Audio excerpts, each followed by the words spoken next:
What's up, y'all? My name is Devontae, and I'm back at it again with another video. And like I said, I need my palate cleanser for tonight.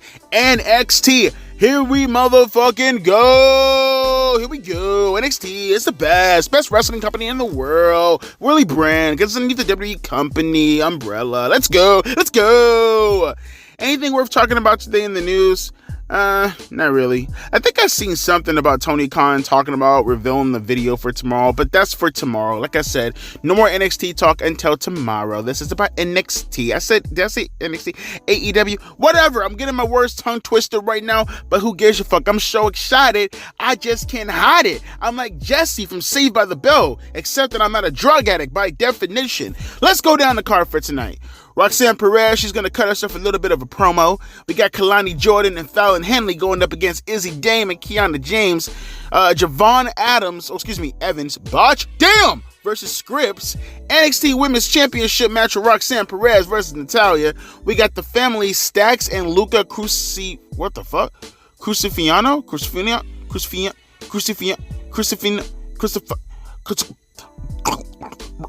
versus No Quarter Catch Crew, who's Damon Kemp and Miles Bourne. Damn these fucking names. Brindley Reese versus Jada Parker. Miss Parker, let me get my sock ready. Oba Femi is gonna cut a promo. We got the NXT Tag Team Championships on the line with the Wolf Dogs, Braun Breaker and Baron Corbin versus Nathan Frazier and Axel. Oh, a rematch. Okay, that's what's up. And then we got Trick Williams cutting a promo. Let's go, Trick Williams. What that trick. So I'm happy, man. Like I said, I got a bit of a palate cleanser for tonight. I feel like this is gonna be a damn good show, because even though none of these names I really know what the fuck, who they are, or what the fuck is going on, I'm okay with that. You know why? Because I got a feeling that they're gonna do more stuff in between, and they're gonna make me a happy man. They're gonna make me a happy person. They're gonna make me feel fulfilled, unlike Raw last night, unlike Smackdown last Friday, unlike Dynamite last week, and unlike night 1 of WrestleMania.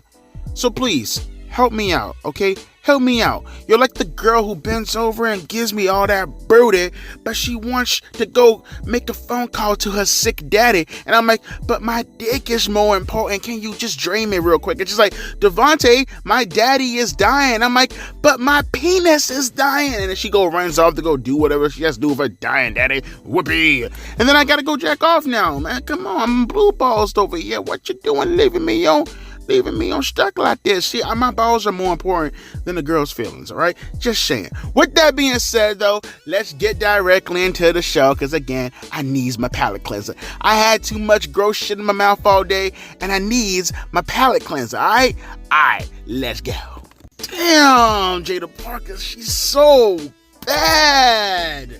It makes no fucking sense to be that bad, bro. God damn, I want to fuck the shit out of her. God diggity. Damn. A man can only take so much. Too much. It's just too much ass. Why does she get so much motherfucking ass? Make no goddamn sense. You know what else make no goddamn sense? This little thing that happened, which, by the way, I like the idea of how they're doing this, because I've been asking for this, and this was an everyday occurrence in professional wrestling back in the days, bruh. I mean, it doesn't make any sense. I mean, okay, maybe because I'm not following the story, right? So, like, let me not talk about the opener first. I want to talk about this, because I am curious. I just don't know, like, how does this work? Like, what's the logic in this? Someone can help me out here, right? So, you had Chase U, right? And they were getting ready to, I forgot the two girls' names. What's their names again? Kalani Jordan and the Fallon Henley. You had Chase U, and they were like awarding them some fucking medal or some fucking award or some shit for helping them out last Saturday, right?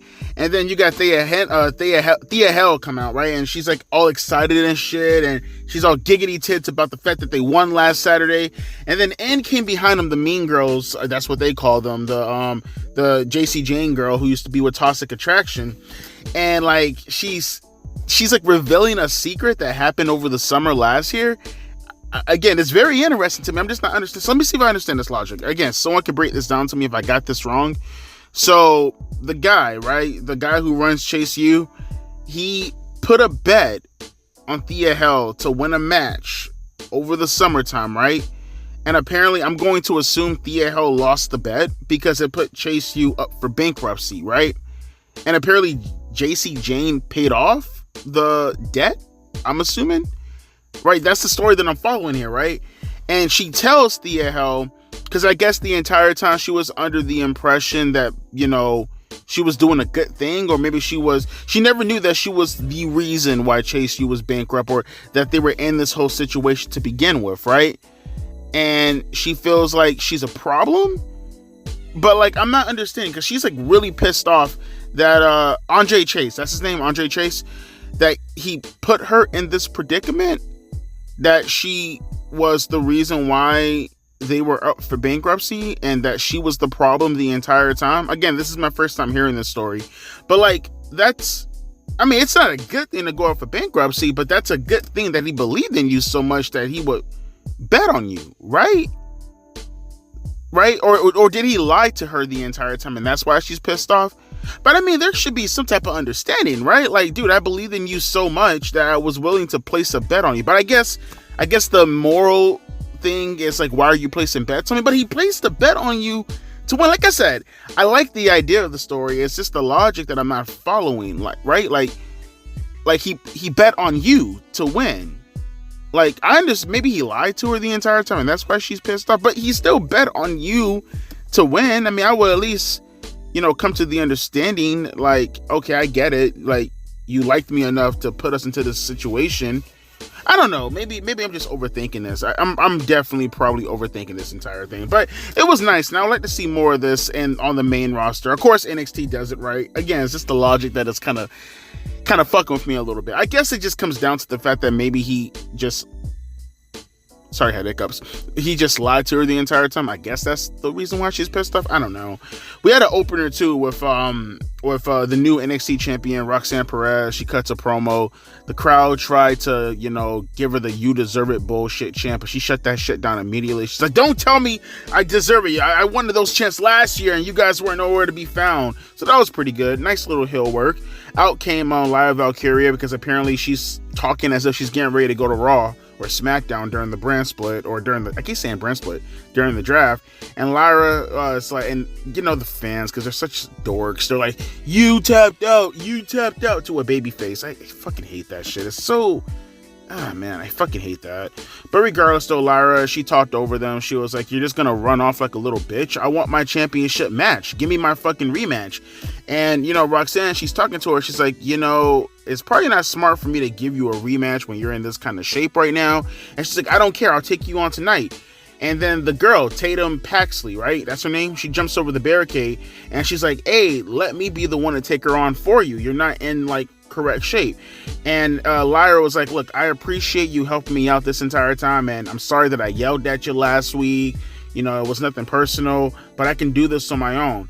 And she's like, oh, but you're not okay. And she's like, yes, I am. And she's like, no, you're not, or something like that. And then she turned on her, and she turned heel, I presume, because I think she was a face the entire time, I'm gonna assume. And she throws her into like the ring apron, or it's not the stairs, and then she starts beating the crap out of her arm, and then the referees and security guards had to break it up. And then you got in the background Roxanne Perez laughing. So I guess now this feud is completely over. And then Natalya comes into the picture, and she says she wants a title shot. Roxanne Perez shuts that down until Ava come out. Ava Rain comes out, and she's like, no, we're gonna make that match tonight. It's gonna be you versus Natalya. You can probably get ready for that match. And yeah, again, solid, straight to the point segment. I liked it. It got the point across, and it was nice, right? Good shit. And then you had the tag team match with the Kalani Jordan girl and Fallon Henley going up against Izzy Dane girl and Kiana James from last Saturday when they were helping out JC Jane. Which I presume they're just a stable. They're a stable, right?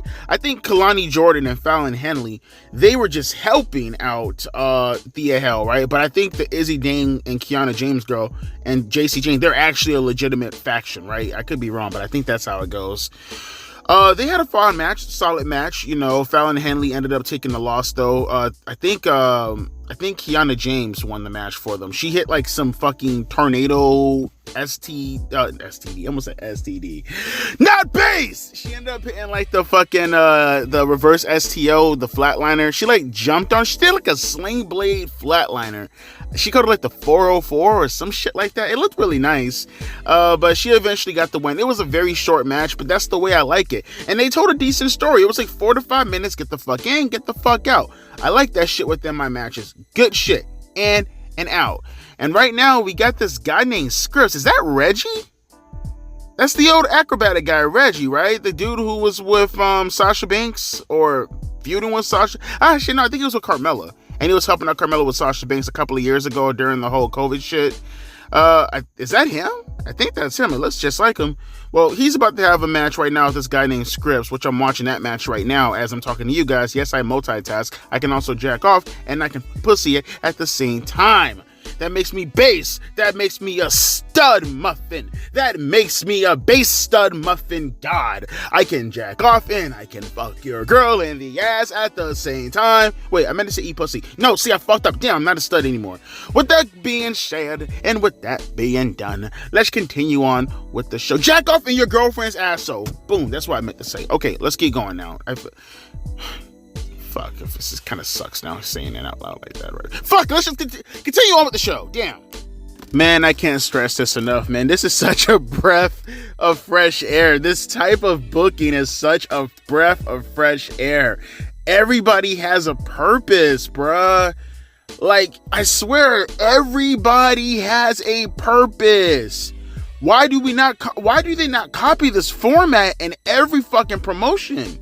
You see, like, on AEW, you might get lucky and you might see, like, 10 superstars on one show. On Raw, it's a 3-hour program and you might see, like, 15 superstars. On Smackdown, you might see, like, 10 superstars. On this right here, you get 10 superstars in the first fucking, 30 minutes of the show? God damn it, what the fuck was that? Yo, I love this, bro. I just love this way of booking. Not so much importance on the matches, man. But the matches are important. Does that make any sense? I'll give you an example. So you have this match right here with Scripps, which I swear to God, I'm going to say this again. That is definitely Reggie. Going up against this newcomer, Javon Evans. I think I got his name right. I said it earlier when I was running it on the card. The kid was good, but it was just his debut, just to show him what he has, right? While still putting over the group, while still showcasing the members of the group. It was good, and the kid looked fine. He had a nice little, he looks like that guy. What's that rapper name? The fucking one with the weird hairstyle, and he has like the beads on the end of his head. I forgot his name, Little something, who cares? My point being is, though, he kind of looks like him a little tiny bit. He looks like a rapper in general. He looks like just your average fucking drill rapper. Who cares? By the way, having a fucking blast with this drill. I am having such a fucking blast. I'm now starting to get more into the dynamics of the little dirt guy and the NBA Youngboy. I'm now made it to the part of the documentary where it's like this song called "Fuck Youngboy" or some shit. It's a great documentary. Okay, a little bit of an update on my drill rap adventures right now. But going back to the show, it was fun though. He looked good. He did like a corkscrew fucking sideways flying through the air, hippy dippy shit. It was nice. He got the win. Nice way to fucking debut him. I like it. It was great, right? And then we continue on. We had a nice little skit backstage. I liked it where I didn't even know he was still with the fucking company, Ridge Holland. I guess he's on NXT the entire time. I thought he got released or some shit. But he shows up to the arena and everybody's trying to see what the fuck is going on with him. Apparently Joe Gacy now has him underneath his thumb. He's a bad influence on him. He's making him feel bad for being a terrible fucking wrestler. And he's leaving the arena. And then you got the LWO who's saying they're not buying into his apology tour or some shit like that. And as he's leaving the arena, he slams the door because they're calling him a liar, but for some fucking reason, what's his name, Cruz del Toro, he sticks his hand outside the door, and as he's shutting the door slams on his fingers, and he's like, "Oh, you didn't mean to do that? How you got Joaquin Wild? You didn't mean to do that, huh?" And he's like, "I didn't mean to really do that. I'm just a bad luck motherfucker. Please, leave me alone. Let me be! Let me be!" And then you had the match with Natalya and what's her name, Roxanne Perez, which was a good match. The girls went out there and they killed it. They didn't have to go overzealous and fucking have to do 450 splashes and all that shit. It was a basic, solid match. I like the transitions between the submission holds, the crossface into the sharpshooter. I like the whole spot where she tried to go for pop rocks and Natalya flipped over into like a makeshift, kind of like an Alabama slam technically. Put her into the sharpshooter. Roxanne Perez crawls outside the ring. The Lola Vice shit comes. She should have kicked her in the head. I don't know why she kicked her in the leg for, but she kicked her in the leg, and then like while Natalya went back in the ring, Roxanne hit pop rocks. Wasn't really the best looking pop rocks finisher. I seen her hit that a lot better, but it got the job done regardless. And now Lola Vice, which speaking of which, give me a second, she's on television. And look at this. Look at this. As I'm talking about it, Lola Vice, she's like making her proclamation that she wants to go after the now newly formed NXT Women's Championship. And as she's talking, Natalya attacks her from fucking behind. And they start fighting backstage. You get a pull apart, bruh, this formatting, I'm telling you guys, I'm so serious. Shawn Michaels books like a credible fucking competent Vince Russo. I'm so serious. The formatting of this, I'm not saying, like I said, he books like an Attitude Era without the adult shit. I'm so serious. The formatting of NXT is exactly like how the Attitude Era was booked. As far as, like I said, the formatting. Everybody having a purpose. Everybody getting over. Not focusing solely on matches, but at the same time, not really getting away from the matches. It's perfect formatting. He makes it look so seamless, so fucking easy. And it's just weird that they don't take this approach on television. It's just, on the main roster's television sets, on AEW, it's so weird, bro. Everybody gets an opportunity to get over. So when you have these matches eventually on the pay-per-view, you have a reason to care. It's not that fucking hard to do, but they make it like the most impossible task in the fucking world on the main roster and on AEW. The amount of people who are getting over on this show is ridiculous. It's ridiculous, and they make it look so fucking easy. But with that being said, there's a tag team match going on right now, so let me get to that, and I'll come back and we'll talk to you guys. I will talk. Now, wait, who's we? I don't know who's we. I'm going fucking crazy. Little Jimmy, am I going crazy? No, don't mind Little Jimmy, okay? Let's continue on with the show. Little Jimmy, stop touching there. You don't touch that. Oh, Miss Parker. She in the match right now. It just went to commercial break. Oh boy, Miss Parker, she's so goddamn fine. Ladies and gentlemen, actually ladies, in particular you, because I think of you when I think of Miss Parker. I think of the things that you guys could do to Miss Parker and get super nasty. I swear I see Jada. And it makes me want to come to plate whether or not I should continue reviewing her matches with this state of mind. I feel like I'm being horribly sexist right now. And it's because I am.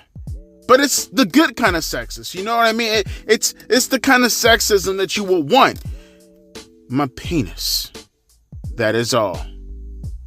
But I will say this, though, about Jada Parker, man.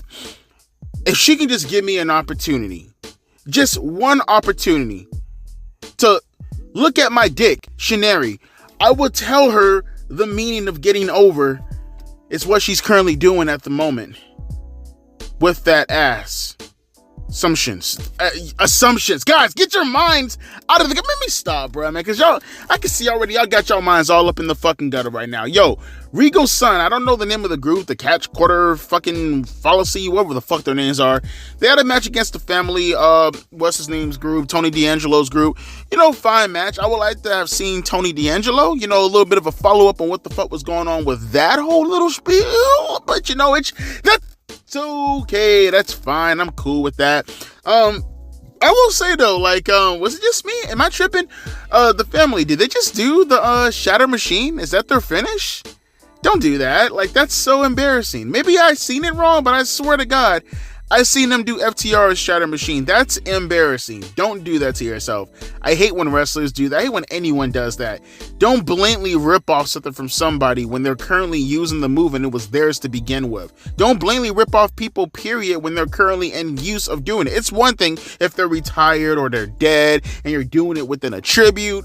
but to just outwardly just do their shit while they're still actively doing it and they're the ones to come up with it, that's fucking embarrassing, and I don't know why Shawn Michaels would allow that. They need to stop that shit immediately. But we had Oba come out. Yo, if I got any critique about Oba Femi, bro, he needs to slow down. He needs to really, and I'm hoping Shawn Michaels seen what happened tonight. I'm not sure if this is his first time cutting a promo, and this is his first time, like, any of this occurring for the first time. Shawn needs to pull him aside and tell him to chill the fuck out. Bro, you got something good. Him coming out to the ring with a dun, dun, woo, dun, dun, woo. And then he gets in the ring, and, like, they're doing the whole, Oba. Soak that shit in, bro. And then they got the whole little Jey Uso yeet thing going with him, but instead they go woo after every word he says. So he'll do a certain sentence, and every time he ends it, they go woo. So he'll be like, last night I defended my NXT championship, and they'll be like woo. And my next challenger, woo, would be this guy right here, woo. And it's like, but he's talking over them. Like, he's actually completing the sentences when they're trying to find a rhythm with what he's doing, bruh. Let that shit sink in. Roll with it, bruh. That's how you can tell when someone's green. Again, it ain't all about the matches, bro. Chill. Let that shit roll off, bruh. Like, that you got something good right now, man. Let that shit. I hope Shawn Michaels pulled him backstage and talked to him about that, honestly, because don't ruin that. That's a good thing. That's a trademark that you can have. Another trademark for another black man, right? But Ivar came out afterwards to interrupt what he was saying. And look at this, man. Even Shawn Michaels can make someone like an Ivar, a guy who was essentially a jobber on the main roster. Even Shawn could take him and make him into a fucking somebody, bruh. He came out and he cut a pretty good fucking promo. Cadence was on point. Words and vocabulary really stuck out. You know, sentences were coherent and made sense. You know, it was very consistent. Came out there, made his point known. I like what I seen on Saturday, and it made me jealous. I wanted to be a part of the chaos. Yes, I want your championship belt, but I also just want to fight you. It's essentially what he said. And Oba was leaving the ring because he said something really slick, like, we'll see about that. And then Ivar put his hands on his belt. He didn't say it like that verbatim, but he was like, we will. And Oba took offense to that. Why you get your hands on my belt, homie? And they started a fight. He headbutted him. He tried to close on him. Ivar hit a cartwheel out of the way, took him down, springboard off the ropes, clothesline. Boom. Just like that. You get the second half of a jobber tag team on Raw feeling like he's one of the most important people on NXT with one segment. By the way, amidst a bunch of other promos and segments, amidst a bunch of other wrestling. Bruh, Shawn is the fucking best. I keep saying it over and over again. He's the consummate fucking pro when it comes to how to do this promoter job. He puts the pro and promoter, bruh. And then you get the metaphor. Noam Dar and his little group talking about how they hosted NXT last Saturday at Stand and Deliver. You know, pretty much pumping that up. Dijak comes in and he announces, like, he's like, hey, I seen that skit that you guys made fun of me backstage. Don't do that ever again. Noam Dar, he gets in his face. Mind you, before all this, he has his little tag team partner over there sulking and coping and groaning and moaning. And he's like, bro, what's going on with you? We got all these lollipops and all this money, and may I throw in the ladies are over there too while you over there all acting all tough and hard and shit like that. And then this motherfucker opens up his mouth, and I swear to God, the first thing that I could think of is I'm hearing him talk, and I'm just like, oh look, it's Michael Blackson. This nigga's just like, I can't get jiggy with this shit. The lollipops, the money, everything. I can't get jiggy with any of this shit. No, what's going on? I need to get deported. That's what I need. I need to get deported. I need to go back to Africa. I mean, African booty eater. I need to go back to Africa. And no one's like, bro, what the fuck? But like I said, Dijak interrupted. He went up to Noam. He's like, hey, yo, don't pull that shit again. You get one warning. You make any more jokes about me, I'ma smash you. He ain't say that, but I miss Roman, so I'm trying to pay tribute to him. And that was good. Short, sweet, to the point. Makes me want to roll up a joint, sit back, smoke, puff. Daddy, pause. Continue on with the show, though. I like and I fucks with what I'm seeing is essentially what I'm getting across. And Jada Parker just won a match right now, and she thick as fuck. Did I remind you? Can I remind you? I will remind you. Jada Park is that bitch, and she's thick as fuck. She can't get it all night long. With that being said, Edgar Allan Poe, dressing like a hoe, skibbity skibbity yo, meanie, miny, mo. Oh, bars. Let's continue on though. I got too hyped watching the ass jiggle. I'm sorry. Let's continue on though. Now, come on now. Come on, bro. Come on. Now, let's be real. Let's get real for a second, bruh. You tell me what promotion can do what Shawn Michael just did with NXT tonight. Come on, bruh. This is a straight up palate cleanser for all the bad that's going in professional wrestling right now. And you have goofballs, you have actual goofies who would try to come to me and tell me that NXT right now isn't the most poppin' promotion right now currently. Everybody gets over. Everybody has a purpose, everybody has a story, everybody has a character, everybody has meaning, every segment gets over, everybody, that whole diversity thing that everybody cares about so much, everybody, man, women, child, midget, dragon, doesn't matter, everybody fucking gets over. You had this tag team match right now, which was banging. It was a dope match. You even get the little fucking AEW matches, and they do it 10 times better because, like I said, it has purpose and it has meaning. Braun Breaker, obviously he's on the main roster now. I was actually kind of curious, and I should have talked about this during the pay-per-view, but I was wondering what they were doing because I'm like, wait, Braun Breaker's on the actual main roster now. He's on Smackdown. Are they really going to keep him as one half of the tag team champions while he's still fumbling around on Smackdown? Like, how is that going to work? And I got my question answered. They lost the tag team titles tonight, and he didn't even take the pinfall. It was Baron Corbin. Axiom and Nathan Frazier won the match. They won the match. They're now the new tag team champions. And guess what happened after the match? You had the final testament already feeling like a bigger deal on NXT than their entire tenure on SmackDown, than fucking Karrion Kross's entire tenure for 3 years on the main roster since losing to Jeff Hardy as the NXT World Champion. Coming back, you have AOP right there. They destroy the NXT Tag Team Champions, making a statement off rip just like that.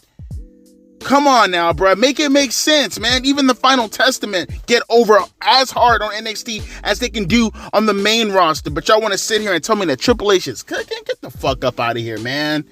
But then we get to the main segment. We get to the main crux of the entire fucking episode tonight, which was amazing. Yeah, amazing. Not amazing, amazing, all right? Bruh.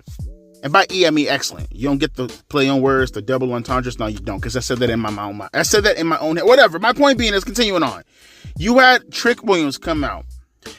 He called out Ilya Dragunov, right? And I was very curious about this because, in the back of my mind also, very similar to what I was saying about Braun Breaker. Not just Ilya, obviously being prepared to most likely get drafted on the main roster coming up on the 26th and the 29th later on this month. But also, in the back of my mind, I'm thinking to myself, they're promoting Trick Williams a lot. And it's like, he's clearly, starting to become the face of NXT at the moment, right? He's clearly that guy.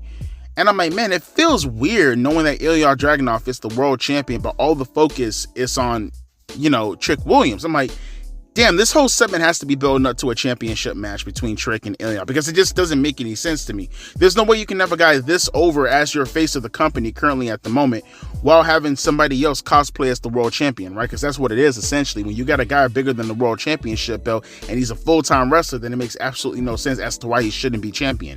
And like I said, they answered my question right away. I ask questions, NXT gives me answers. Shawn Michaels gives me answers, right? The GOAT in wrestling and the GOAT as a promoter gives me answers. Ilya Dragunov comes out, all happy, all giggly tits. They both won their matches on Saturday. They're all super kumbaya. They're very respectful, as you would think, right? So outright, Trick Williams asked him for a title shot, right? And Ilya, it kind of felt like he was turning heel, but I don't think he was turning heel. I guess he was just being more assertive. He was like, no, you ain't getting no title shot. You have to earn your way. And Trick Williams was like, okay, fine. What do I have to do? I'll do anything to get that title shot. Well, there's an NXT show coming up soon called Spring Breaking, right? And Ilya, this is kind of weird. Again, it felt like it was a little bit of a heel turn, but again, I just don't, it feels like a heel turn, but it doesn't feel like a heel turn at the same time. Again, it's a lot of assertiveness in his voice. It's a lot of bass in his voice and his tone. Maybe I should say tweener. Maybe I should say he's playing the role that Finn Balor was playing back in late 2020, early 2021 during the whole COVID period. That's how it kind of felt to me as far as how he was coming across, as far as his attitude is considered, right? Because he's like, I'm going to give you an ultimatum. And it's just so random because they're both baby faces, and it comes off like Ilya is actually jealous of him. That's how it comes off to me. It comes off like Ilya's Dragunov is jealous of Trick Williams and him getting all the attention, even though he's the world champion. Trick Williams main evented over his world title match. Trick Williams is getting the final segment, the final promo, all the star treatment while he's the world champion. So that's how I'm looking at this right now. It's a heel move, but it's a reasonable, thing to have for someone to actually have concerns over, right? Or at least be upset about. It's not the whole justifiable heel bullshit you hear from people that say that's so good in your fucking heels, they have to be justified. No, that's retarded. You need to turn against the heel as much as humanly possible. The baby faces should be justified, not the heels. That's stupid fucking tweener logic. Regardless though, EX Trick, check it out. If you want a title shot, you're gonna have to put your career on the line from NXT. Meaning, if I beat you, you leave NXT. Which again, I think has more to do with him being jealous of him. And if he leaves NXT, then all the spotlight can come back where it rightfully deserves, which is on the NXT World Champion. That's how I'm thinking the logic is as far as how this is playing out in the story, which makes all the sense in the world, and which is why I came to the conclusion. Because at first, I was saying this is a heel turn. At first, I was saying this makes no sense, but as you actually sit back and you think about it, it makes all the sense in the world. And I'm pretty sure they're going to be playing that up these past few weeks, or actually, it might not even be a one-on-one match for the World Championship. So check this out. Afterwards, when they shake hands and they're leaving, they're shaking hands for an extended period. It looks kind of awkward, actually. What's his name? Carmelo Hayes. He attacks Trick Williams from behind. He knocks him right into Dragunov, and he starts to beat the shit out of him. Hits him with a code breaker, gets on top of him, punishes him, beats his ass, and he picks up the microphone, and he's like, you ain't gonna make it to your championship match. I'm gonna beat that ass in a steel cage match next week. Let's fucking go. Let's fucking go, bruh. And by the way, just to kind of retract a little tiny bit, we did have a little bit of a segment with Ariana Grace, Santino Marella's daughter, and she was talking to Sol Ruca, and she was interrupted by Lola Vice. By the way, a person who isn't even involved with the World Championship right now, getting multiple segments along with the other women, while strictly focused on Roxanne Perez and her opening promo for tonight, while still having time to focus on everybody else, while still making the actual crux of your entire evening about the World Championship, while still not detracted from Trick Williams and his star power currently at the moment, while still being able to focus on the Trick Williams and Carmelo Hayes feud, while still focusing on the main crux being the cage match next week, while still getting over the next actual program that's going into your next pay-per-view, which might end up being a triple threat match. All of this fucking done in one night, in 2 hours. He got more done, Shawn Michaels that is, got more done in one night than AEW can get done in 3 weeks. You think I'm bullshitting? After this whole ordeal happened with Carmelo Hayes saying that he wants Trick Williams in the steel cage next week, which is going to be a banger-ass match, and I can't wait for next week to review that, he picks up the World Championship, which indicates to me, as far as storytelling is considered, as far as what I can actually believe is going to occur, does that mean that Carmelo Hayes is going to play a factor into this one-on-one match? Meaning, is it going to be a three-way for the World Championship going into spring breaking, right? Which kind of throws a little bit of a monkey wrench, because it's like, if Trick Williams loses without getting pinned, does he still have to leave NXT, right? Meaning, there could be a thing where Carmelo Hayes can kind of play that Adam Page role, and it's like, will he be willing to lose the match on purpose if it means ridding NXT of Trick Williams? I'm telling you, man, Shawn Michaels is the one that's really cooking. Not Tony Khan, not Triple H, Shawn Michaels. The formatting, on point. Everybody getting over, on point. Characters and meaning and cliffhangers, on point, on point, on point. Everybody has a purpose. I'm telling you, this dude got over like at least bare minimum 25 stars tonight in a 2-hour period. And the majority of them got double segments. Some of them, in Lola Vice's case, got triple segments. She interfered in the match with Natalya. She did the interview and got beat down by Natalya. She made a match with her and Sol Ruca. And she's not even the women's champion. Not to take into the account that the women's champion opened up the show, had a title match, and her first defense beat Natalya, and now she's forwarding herself while distancing herself from another feud with fucking Lyra Valkyria to kind of remove her from a rematch situation, because now Lyra's going to be taking on Tatum Paxley, getting her over in the process, while still promoting the NXT North American champion. with other little side stories in between, like Ridge Holland currently at the moment, like Noam Dar currently at the moment, going up against most likely, what's his name, Dijak, for an example, right? What's going to happen with the North American Championship right now? What's going to happen with AOP and the Tag Team Champions? Folks, this all happened in a 2-hour period. And you're going to have clowns actually sit back and tell me that Booker of the Year is Tony Khan. That Triple H follows right behind him. You niggas are clowns, bro. You don't know professional wrestling. You're clowns. If any of this was actually done on a larger scale on the main roster or AEW, you guys be eating this alive, and I guarantee you this would be a boom period in professional wrestling. But because it's happening with green talent, that makes it a bad thing. Get the fuck out of here. Shawn Michaels, do your thing, boy. Do your thing. An enjoyable episode of NXT as per usual. I will be back next week to review NXT again. Obviously, this is a now everyday thing. This is an ongoing thing, and I'm happy about it. Like I said, it's my palate cleanser, and I absolutely fucking enjoy it. So, I will be seeing you guys tomorrow for the NXT review, and as always, some commentaries here and there, because there might be some things I want to talk about tomorrow before NXT or AEW. See what's on my mind right now.